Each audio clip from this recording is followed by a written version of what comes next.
The first time I heard my mother call me stupid, I was standing in her kitchen holding a bag of organic produce that cost more than my first car payment. The words weren't even directed at me. She was on speakerphone, probably thinking I'd already left after dropping off her weekly groceries. My name is Reagan, and I've spent the last 6 years being the perfect daughter. The one who shows up every Saturday with fresh groceries, who covers Elias's utility bills when he's just getting back on his feet, and who smiles through 3-hour family dinners where my mother tells her friends how blessed she is to have such a devoted child. Reagan's always been our rock, Mom was saying into the phone as I stood frozen in the doorway. Ever since she got that engineering job, she's been so generous with us. I should have left then. Should have set down the kale and fancy cheese and walked away. But I stayed, caught in that familiar daughter trance of wanting to hear more, to know what she really thought of me. Oh, she owes us, Mom continued laughing. After all we've done. The words hit like ice water. I must have made some sound because Mom spun around, her perfectly lined eyes widening. Reagan, I didn't hear you come back in. She quickly ended the call. Did you remember the organic butter? It's in the bag, I said, my voice steadier than I felt. Along with everything else on your list. You're such a sweetheart.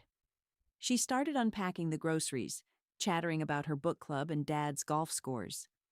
I nodded, smiled, played my part. Oh, before I forget, she added, Elias called. His electricity's about to be cut off again. Would you be a dear and handle it? I finished. Sure, Mom. I'll take care of it. That's my girl, she beamed. We're so lucky to have you. I was halfway to my car when I remembered I'd forgotten to grab my package. A new planner I'd had delivered to their address because of porch pirates in my apartment complex. Heading back in, I found the pile of mail on the counter. That's when I saw it. A thick envelope with my name on it, marked, Final Notice of Repayment Default, in angry red letters. Mom? I called out. What's this? But she disappeared upstairs, probably to call her friend back. I opened the envelope, my hands shaking slightly. Inside was a loan statement for $50,000, in my name, a loan I'd never taken out. My phone buzzed. A text from Elias. Hey sis, can you handle that electric bill today? Kind of urgent. I stared at the message, then back at the loan statement. The signature at the bottom looked like mine, but something was off. The loop in the G was wrong, the slant too steep. Another text from Elias. Also, maybe spot me some grocery money? Love you. I took a photo of the loan document and slipped it back into the envelope. Mom's voice drifted down from upstairs, laughing again. No, she hasn't noticed anything, she was saying. Reagan's always been trusting. My phone buzzed again. This time it was Scarlett, my best friend. Still on for coffee tomorrow? I typed back quickly. Yes, and I need your help with something. Upstairs, Mom was still talking. We raised her right. She knows family comes first. I walked out quietly, leaving the groceries unpacked on the counter. In my car, I sat for a moment, hands gripping the steering wheel. The evening sun caught my reflection in the rearview mirror, and for the first time, I really looked at myself. The perfect daughter, the reliable sister, the eternal ATM. My phone lit up with another text from Elias. Sis? About that bill. I started the car without responding. Tomorrow, I'd talk to Scarlett. Tomorrow, I'd start digging. Tomorrow, I'd find out exactly what my loving family had been doing with my name and trust. But today? Today I finally understood why Mom always insisted I have my important mail sent to their house. Why Elias always needed just a little help. Why Dad kept telling me I didn't need to check my credit score because family takes care of family. I pulled out of their driveway for what I didn't know would be the last normal time. Behind me, the house looked exactly the same. Warm, familiar, safe. But now I knew better. Now I knew that sometimes the most dangerous predators live right where you call home. Holy shit, Scarlett whispered. spreading the documents across her kitchen table. Holy actual shit, Reagan. I'd spent the morning pulling my credit reports. What I found made me wish I hadn't. 5 personal loans, 3 credit cards, 2 car loans, for cars I'd never seen. All in my name, all opened within the last 3 years. Look at these signatures, Scarlett said, laying out the loan applications side by side. They're close, but not quite right. Someone's been practicing your signature. My credit score, once near perfect, had plummeted to 520. The total debt was enough to make me feel physically sick. $286,000. I think I know who did this, I said, pointing to one of the employment verification forms. See this pay stub? I only ever shared these with Elias when he was helping me organize my taxes last year. Scarlett's face darkened. That little weasel. Want me to go break his legs? I want to talk to him first. I checked my phone. 3 missed calls from Mom, probably wondering why I hadn't paid Elias's electric bill yet. I need to hear him say it. You're not going alone, Scarlett insisted, grabbing her keys. 20 minutes later, we pulled up to Elias's apartment complex. The same one I'd been paying half his rent for, claiming he was building his business. He opened the door in sweatpants, looking annoyed. Sis, what's with ignoring my texts? The electric company's breathing down my neck. I pushed past him into the apartment. Brand new gaming setup, designer sneakers, a watch that definitely wasn't from Target. Nice stuff, I said, my voice eerily calm. Business must be booming. Oh yeah, he smiled, relaxing. Things are picking up, but you know how it is with cash flow. I dropped the loan statements on his coffee table. Sure do. Cash seems to be flowing right out of my name and into yours. His face didn't change, but his eyes did. A flicker of panic, quickly masked. What are you talking about? Cut the crap, Scarlett snapped from behind me. We've got the documents. We can see the forged signatures. Forged? Elias laughed, but it sounded hollow. Come on, sis. You're being dramatic. Mom and Dad handle all that stuff. You know that. Handle what stuff exactly? The family finances. They said you agreed to help, that you wanted to contribute since you're doing so well. I pulled out my phone, opened my banking app. Funny, because I'm looking at my actual contributions right now. Rent help, $15,000. Utility bills, $8,000. Weekly groceries, $24,000. Car insurance for you and Dad, $12,000. And that's just last year. Reagan, but that wasn't enough, was it? My voice cracked slightly. You needed more.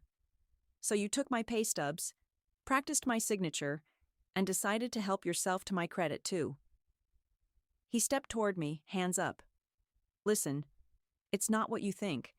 We're family. Everything gets paid back eventually. When? I demanded. How? You can't even pay your own electric bill. Don't be like this, he pleaded. Mom and Dad will be so hurt if you make a big deal about it. They only wanted to help me get started. By destroying my credit? By stealing my identity? It's not stealing when it's family, he shouted. God, you're so ungrateful. After everything they've done for you. Scarlett moved between us. Everything they've done? You mean raising her? That's called being a parent, you moron. It's not a debt she has to repay. My phone buzzed. Mom again. This time I answered, putting it on speaker. Reagan, honey, is everything okay? Elias says you're at his place acting strange. Did you know about the loans, Mom? A pause. Too long. What loans, sweetie? Don't. My voice was ice now. Don't lie to me. Not anymore. Another pause. Then, in a completely different tone, we'll discuss this as a family. Come over for dinner tonight. I hung up. Looked at my brother, this stranger wearing my trust like a cheap suit. The electric company's breathing down your neck, I said quietly. Wait until the fraud department starts breathing down yours. You wouldn't, he whispered. We're blood. Blood isn't a blank check, Elias. I walked to the door, then turned back. And by the way, those utility bills you couldn't pay? They were never actually late, were they? You just wanted extra cash. His silence was all the confirmation I needed. Come on, Scarlett said, guiding me out. We need to get to the bank before it closes. Then we're calling the police. In the car, my phone kept buzzing. Texts from Mom, Dad, Elias, all saying the same thing. Family first. Don't do anything rash. We need to talk. I turned off my phone. Family first, they said. Fine. Time to show them exactly what that means. The voice recorder was smaller than my palm. A tiny black rectangle Scarlett had picked up from the electronics store. Just in case, she'd said. People show their true colors when they think no one's listening. I slipped it under my parents' kitchen counter during Sunday dinner. Right behind the cookie jar, Mom always kept filled with my favorite chocolate chip cookies. The same cookies she'd made when I got my first period, my first heartbreak, my first job offer. Reagan, honey, Mom said now, refilling my wine glass without asking. We should talk about those silly loan documents you mentioned. Dad looked up from his pot roast. Your mother's right. You seem confused about some things. I'm not confused, I said, keeping my voice steady. I saw the documents. I saw the signatures. Well, of course you did, Mom laughed too brightly. We've always handled things as a family. You knew that. No, I didn't. Don't be difficult, Dad cut in. You've done so well for yourself. It's only natural to help your brother get started. Family takes care of family. I stared at my wine glass, remembering all the dinners like this one. All the times they'd praised me while reaching for my wallet.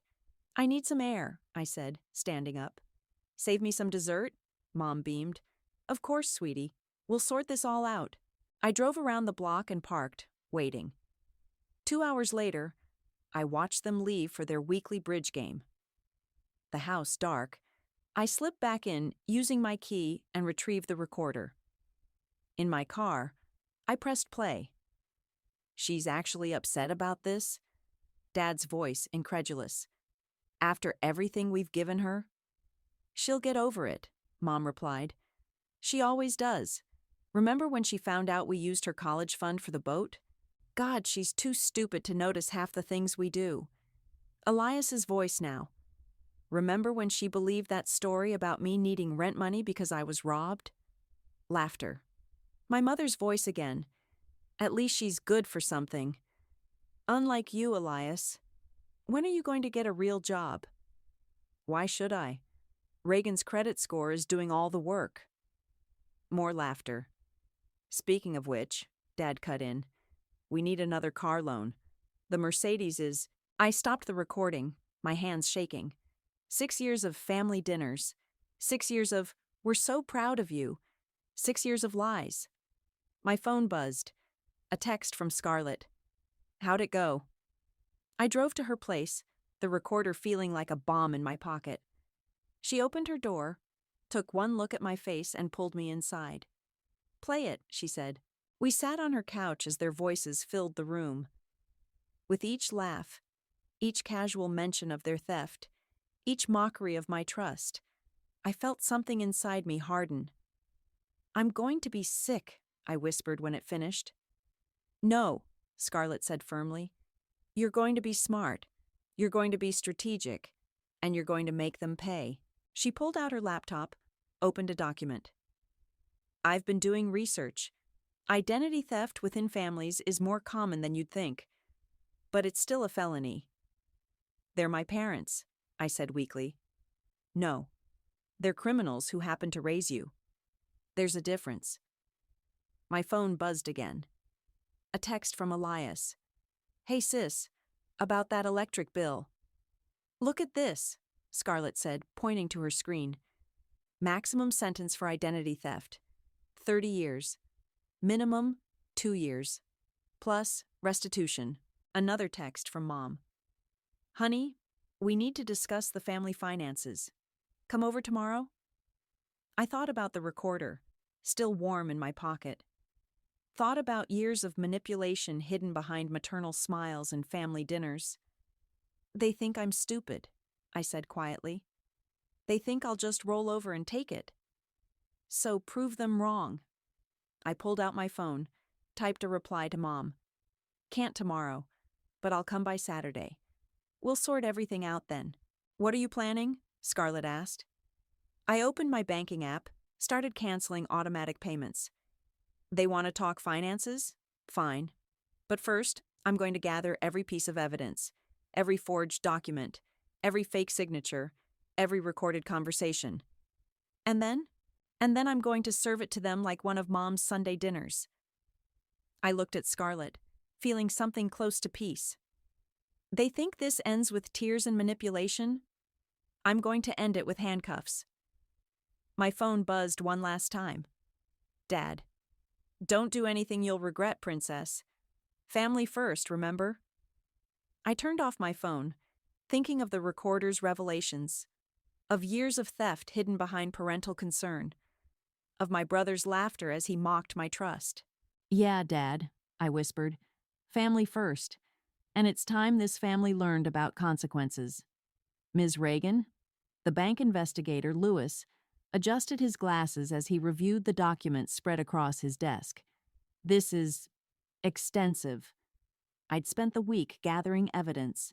Every fraudulent loan application, every forged signature, every recorded conversation. The stack of papers between us told a story of systematic theft spanning years. The employment verification forms, Lewis continued, these were definitely manipulated. See how the dates don't quite align with the company letterhead? My brother had access to my original pay stubs, I explained. He helped with my taxes last year. Lewis nodded, making notes. And these credit card applications, all approved within days of each other. That should have triggered fraud alerts. They had my social security number, my mother's maiden name, every security question answer. Because they were your parents. He looked up, his professional demeanor softening slightly. This happens more often than you'd think. Family fraud is particularly insidious because... My phone buzzed. Mom again. Honey, the bank's been calling us. What have you done? I showed Lewis the text. They know something's wrong.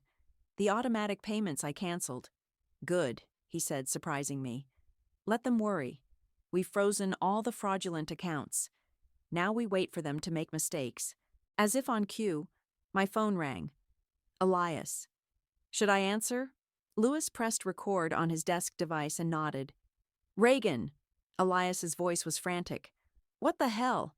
My car got repossessed this morning. The car bought with a fraudulent loan in my name? Don't be dramatic. I was going to make the payments. Like you made the utility payments? The ones you lied about being late? A pause. Then lower.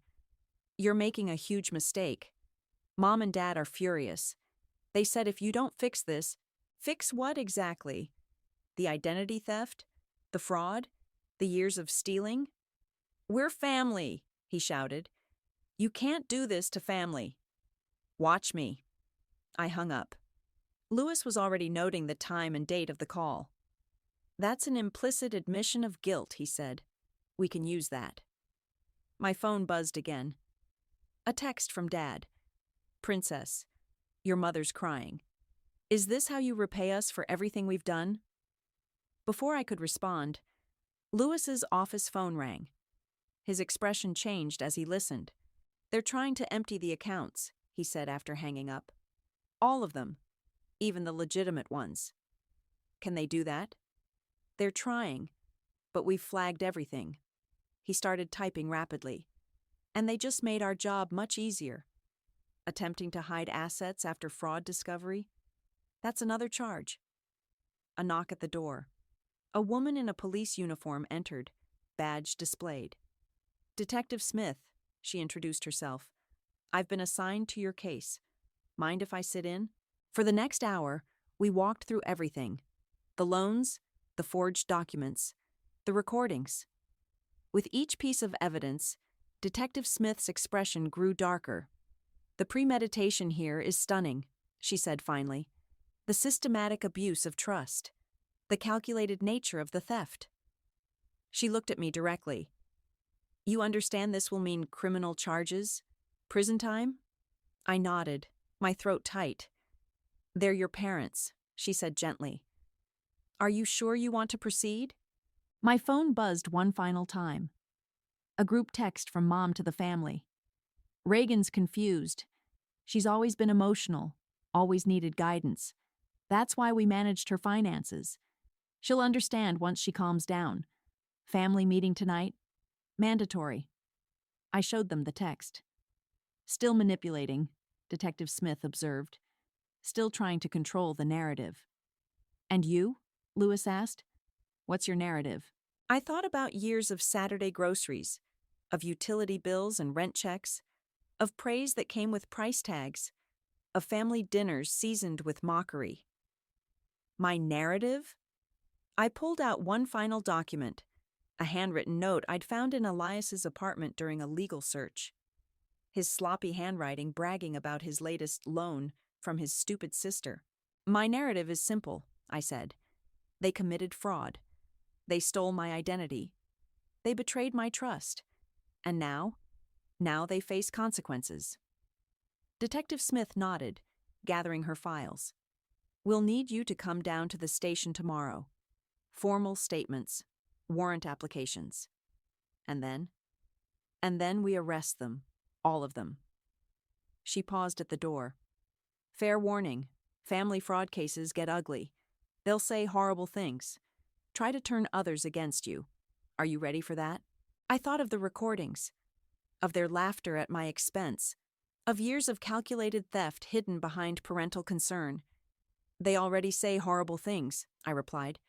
The only difference is now they'll say them to my face. As I left the bank, my phone lit up with another group text. This time from Dad. Family meeting, 7 p.m. Don't disappoint us again, Princess. I smiled, thinking of the arrest warrants being prepared. Don't worry, Dad, I whispered. I won't. The lasagna was Mom's recipe, the same one she'd taught me when I was 12, standing on a step stool to reach the counter. I served it with garlic bread, just like she always did. A perfect family dinner. This is wonderful, honey, Mom beamed, taking another bite. I'm so glad we're all here to talk things through. Dad nodded, reaching for more bread. Family should always work things out together. Elias sat quietly, pushing food around his plate. He'd been jumpy since arriving, his eyes darting between me and the door. You're right, I said, standing to get the wine. We should talk about everything, all the family secrets. Now, Princess, Dad started, about those bank calls. One moment, I interrupted, pulling out my phone. Let me play you something first. Their recorded voices filled the dining room. She's too stupid to notice. Reagan's credit score is doing all the work. Remember when she believed? Mom's fork clattered to her plate. Dad's face turned red. Elias looked like he might throw up. That's illegal, Dad sputtered. You can't record people without, like forging loan documents is legal? I pulled out the first stack of papers from my bag. Speaking of which, let's review your creative writing. Reagan, Mom's voice turned sharp. Put those away. We can discuss this like adults. You mean like how you discussed destroying my credit behind my back? Or how you laughed about stealing my college fund? We raised you. Dad slammed his fist on the table. Everything we did was for this family. Really? I laid out the loan documents one by one. The Mercedes was for family? Elias's gaming setup? Your cruise to Alaska? You ungrateful little... Mom started. Here's my favorite part, I continued, pulling out more papers. The bank's fraud department found something interesting. You didn't just steal from me. You were planning to take out more loans. Had the applications ready and everything. Elias stood abruptly. I'm leaving. Sit down, I said quietly. We're not done with family dinner. You can't tell me what to... Sit. Down. He sat. Now.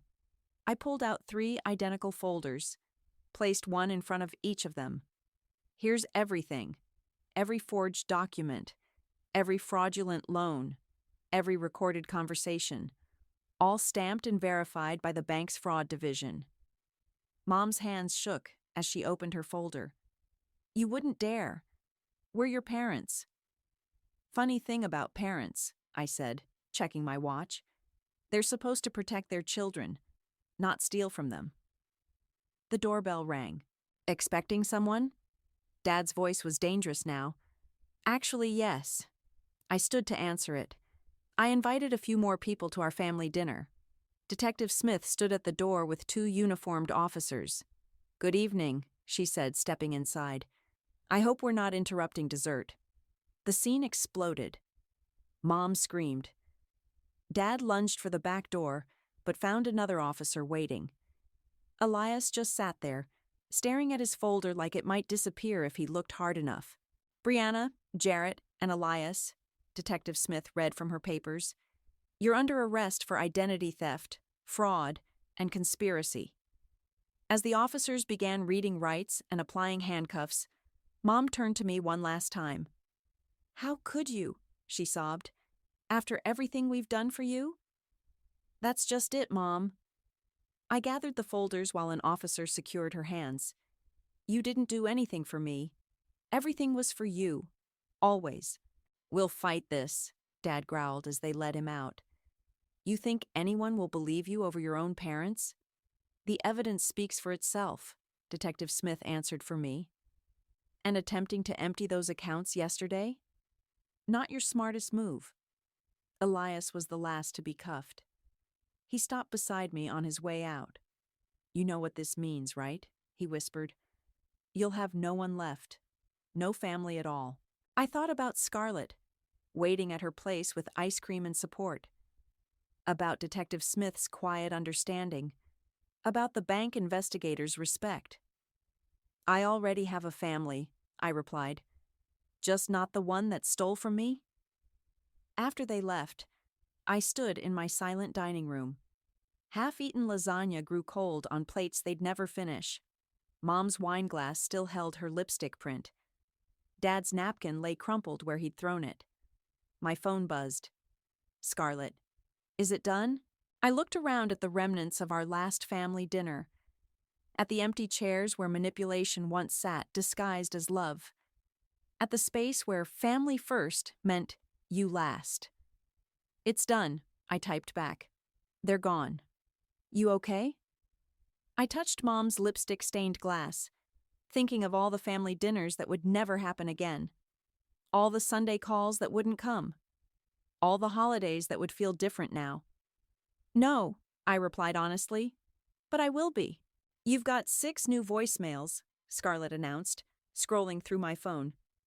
3 from your mom's bridge club, 2 from your dad's golf buddies, and 1 from, your Aunt Margaret. Want to hear them? I was curled up on her couch, 3 days after the arrests, still wearing the same sweatshirt I'd put on that morning. Are they awful? Let's find out. She pressed play on speakerphone. How dare you do this to your parents? Aunt Margaret's voice filled the room. They gave you everything. I always said you were an ungrateful... Scarlett deleted it mid-rant. Next? Reagan, honey. Mrs. Peterson from Bridge Club cooed. Your mother's beside herself in that horrible place. Surely we can work something out. Just drop the charges and... delete. You think you're so smart? Mr. Wilson, Dad's golf partner, growled. Your father built you up from nothing, and this is how you... delete. I buried my face in a cushion. The whole community's turning against me. Not everyone, Scarlett corrected, showing me her phone. Look at your work email. I scrolled through dozens of messages from colleagues. Saw the news. You're incredibly brave. My sister went through something similar. Here if you need to talk. Those monsters didn't deserve you.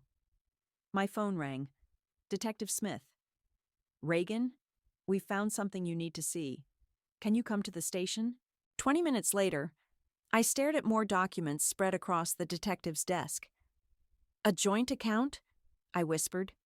In my name? Opened 6 months ago, she confirmed. They were planning to drain it right before skipping town. Found the flight confirmations on your father's laptop. How much? Almost everything you have. They had paperwork ready to transfer your entire savings. My hands shook as I read the transfer forms. My signature, forged again, authorizing the movement of my life savings to an offshore account. But I found it first, Lewis said, walking in with fresh papers. We've frozen everything. They can't touch it now. They were going to take everything, I said numbly. Just disappear with my money? That's not all, Detective Smith added gently. We found this in your mother's email. She handed me a printed email chain. My mother's words glowed on the page. Reagan's getting suspicious. We need to move faster. Once the money's transferred, we'll tell her we're taking a family vacation. By the time she figures it out, we'll be gone. She's too soft to come after us anyway.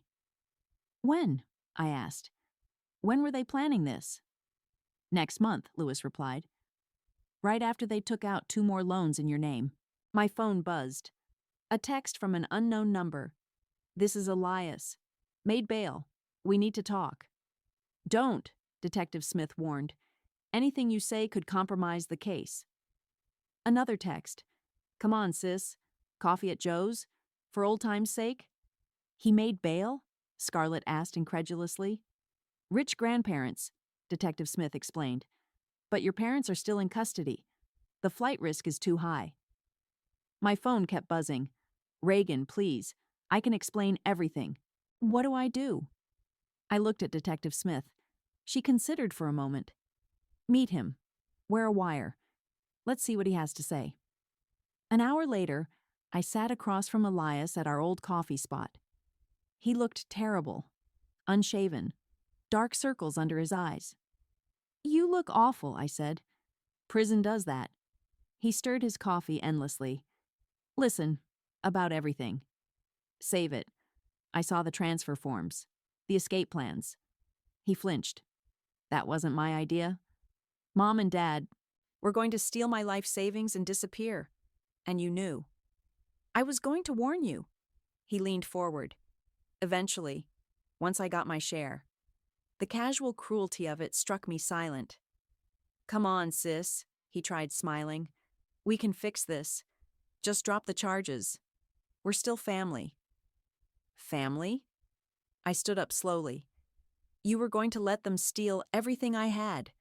You forged my signature. You laughed about it. Reagan? No. We're not family. We're not anything anymore. I walked out, his calls following me. What did you think was going to happen? You're nothing without us. In my car, I pressed the wire's stop button. Detective Smith's voice came through my earpiece. We got it all. Good work. I drove to Scarlett's, where she waited with wine and understanding. You okay? She asked as I collapsed on her couch. No, I admitted. But at least now I know. Know what? I thought of Elias's words, of Mom's emails, of Dad's escape plans. That sometimes losing your family, I said quietly, is better than letting them destroy you. Ms. Reagan? My office receptionist's voice crackled through the intercom. There's a man here insisting on seeing you. Says he's your father. I froze over my blueprints. 2 weeks since the arrests, and they still wouldn't leave me alone. Call security, I replied, and then call Detective Smith. Through my office window, I watched security escort Dad from the building. He looked smaller somehow, his golf polo wrinkled, his usual confident stride reduced to an old man's shuffle. My phone buzzed. Scarlett. Your mom's friends are outside my apartment again. Want me to call the cops? Before I could reply, an email notification popped up. From Brianna. Subject. Please read. Your mother needs you. Your father lost his job today. Our reputation is ruined. Is this what you wanted? To destroy your family? We raised you better than this. If you drop the charges now, we can still... Delete. My desk phone rang. Lewis from the bank. Good news, he said without preamble. We've cleared the last fraudulent account. Your credit score should start recovering soon. And the liens? All removed. You're officially free and clear. Free. The word felt strange, like a new shirt that didn't quite fit yet. Another email arrived, this time from Detective Smith. Court date set for next month. Prosecution wants to meet tomorrow to prep your testimony. Also, you should know, your brother's been talking. Wants a deal. Says he has more evidence about their plans. I closed my laptop, gathered my things. Outside, the summer air felt heavy with approaching rain. Reagan! I turned to find Mrs. Peterson, Mom's bridge partner, hurrying across the parking lot. Please, she called, just listen. Your mother's not eating. She's desperate to talk to you. Surely you can find it in your heart. Like she found it in her heart to steal from me? The words came out sharper than I intended. To laugh about it. To plan her escape with my money. But she's your mother. No, I said quietly. She's a thief who happened to give birth to me. There's a difference. At home, I found more messages. Voicemails from relatives I hadn't heard from in years, all suddenly experts on family loyalty. Emails from Dad's golf club friends, suggesting I was mentally unstable. A letter from Mom's church group, praying for my lost soul. My phone rang, an unknown number. Hello? Reagan? A woman's voice, vaguely familiar. This is your Aunt Sarah. Your mother's sister? I hadn't heard from her in 15 years. What do you want? To tell you you're not crazy, and you're not alone. She paused. They did the same thing to me. Years ago. That's why I disappeared. I sat down hard. What? Your mother and father. They stole my inheritance, forged my signature. When I threatened to go to the police, they turned the whole family against me. Her voice cracked. Sound familiar? Why didn't you ever say anything? Who would have believed me? They were the perfect couple, the loving parents, the pillars of the community. She laughed bitterly. I saw the news. Finally, someone stood up to them. After we hung up, I sat in my dark apartment, thinking about patterns, about cycles of abuse dressed up as family loyalty, about how sometimes the bravest thing isn't forgiveness. It's saying, enough. My phone buzzed one last time. A text from Elias. Prosecutor offered me a deal. Tell them everything about Mom and Dad's plans. Less jail time. A pause then. Should I take it? I thought about family loyalty, about the brother who forged my signature while laughing at my trust, about the parents who raised me to be an ATM. Yes, I typed back. Tell them everything. Another text arrived immediately. They'll never forgive me. I looked at the framed engineering degree on my wall, the one I'd earned while they were stealing my future. At the business cards with my name on them. At the life I'd built that they'd tried to take. Their forgiveness doesn't matter anymore, I replied. Neither does mine. Thunder cracked outside. The summer storm finally breaking. My phone lit up one final time. Detective Smith. Loan fraud case closed. All liabilities expunged. I walked to my window, watched lightning split the sky. Thought about Aunt Sarah, vanished for 15 years because no one would believe her. About all the family dinners where love came with interest rates. The rain fell harder, washing everything clean. Tomorrow I'd meet with the prosecutors. Next month, I'd testify. But tonight I'd let the storm rage outside while I stayed safe and dry, finally free from the people who thought love was something you could steal. Guilty on all counts. The judge's words echoed through the courtroom. Mom collapsed into Dad's arms. Elias stared at the floor. I sat between Scarlett and Aunt Sarah, breathing for what felt like the first time in months. The defendant Brianna will serve 5 years, the judge continued. Jarrett, 4 years. Elias, 18 months with possibility of parole, in consideration of his cooperation. Mom turned to face me, her mascara running. Reagan, please, Don't let them do this. The bailiff stepped between us as they were led away. Dad wouldn't look at me. Elias mouthed, "I'm sorry," as they took him through a different door. Outside the courthouse, reporters clustered with microphones. "How does it feel to send your parents to prison?" "Any comments on the verdict?" "What would you say to other victims of family fraud?" Aunt Sarah squeezed my hand. "You don't owe them anything," but I stepped forward anyway. "I'd say that love shouldn't come with loan documents. That family isn't a business transaction, and that sometimes the bravest thing you can do is say no to the people who raised you to say yes." Back at my apartment, Scarlett opened wine while Sarah ordered pizza. "I have something to show you," Sarah said, pulling out her laptop. "Remember how I mentioned others might come forward?" She opened a website, familyfraudsurvivors.org. The homepage showed my story, alongside dozens of others. The comment section overflowed with similar tales. My parents did this to me, too. Finally, someone spoke up. "You gave me courage to check my credit score." "It's gone viral," Scarlett said, scrolling through. "You're helping people, Reagan."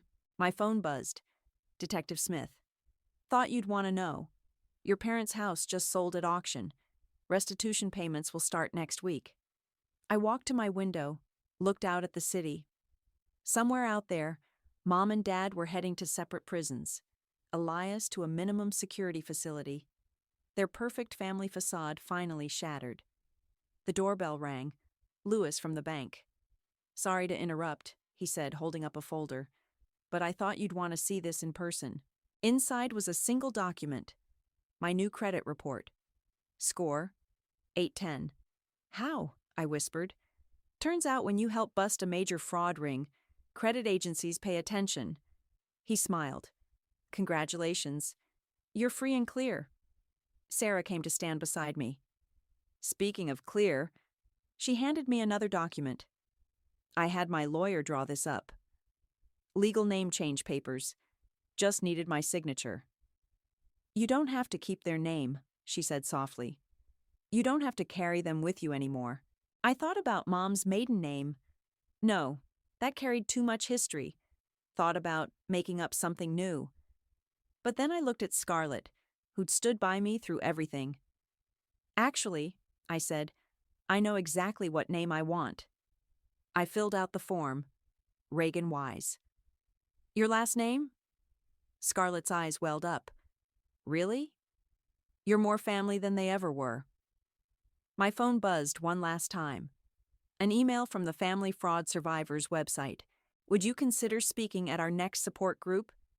Your story is helping so many people realize they're not alone." I looked around my apartment. At Scarlett, my chosen sister.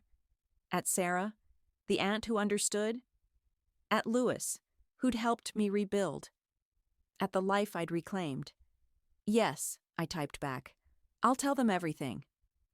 "Pizza's here," Scarlett called from the kitchen. "And I got garlic bread." I smiled, remembering other family dinners, other garlic bread, other versions of love that came with conditions. "Coming," I called back. "Save me a slice." Sarah caught my arm as I passed. "You okay?" I thought about Mom's tears in court, Dad's averted eyes, Elias's whispered apology. Thought about the weight of their name I'd finally set down. "You know what?" I said. "I really am." We gathered around my coffee table. My new family, chosen and true. No loans to discuss, no guilt to serve, no love to earn. Just pizza and wine and people who saw me for who I was, not what I could give them. Outside, the city hummed with life. Somewhere in that buzz, other families sat down to dinner. Some whole, some broken, some wearing masks of perfection while hiding rot beneath. But here, in this moment, I was exactly where I needed to be. With exactly who I needed to be with.